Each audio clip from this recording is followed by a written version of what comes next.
This is Nikolaus Kopernikus. For thousands of years, human beings had been convinced that the sun revolves around the earth. Mainly because if the sun did revolve around the earth, we would expect to see the sun moving across the sky, which is exactly what we see, and because it seemed obvious to everyone that the earth is stationary. We don't feel like we're moving. But Copernicus believed that understanding the universe is a form of worship.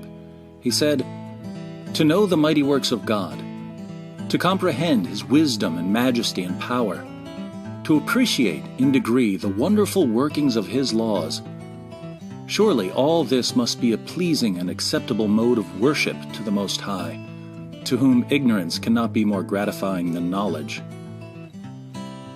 After spending years of his life worshiping God by examining the motions of the sun and moon and stars, Copernicus concluded that the earth revolves around the sun.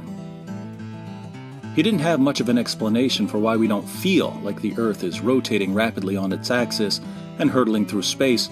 Answers to that question would have to wait for other Christian scientists. But Copernicus was confident that the data supported his model.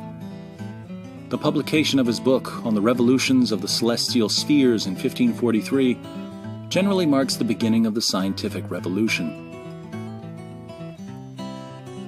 This is one of the new atheists. He's convinced that belief in God or religion, or especially Christianity, keeps people from trying to understand the universe. If you ask him about Copernicus or Tycho Brahe or Johannes Kepler or Isaac Newton or any of the other leading figures of the scientific revolution, all of whom believed in God, he won't know what you're talking about because he's never studied the relationship between science and religion. If you point out that every respected historian of science on the planet rejects the conflict model put forward by the architects of the new atheism, he won't care at all, because he has tremendous faith in people like Richard Dawkins, Sam Harris, and Daniel Dennett. His faith in the leaders of the new atheist movement keeps him from considering what actual scholars say, and his dogmatic, mindless allegiance to the new atheism blinds him to facts that conclusively prove that his position is false. Unlike Copernicus, no amount of data can persuade him to change his views.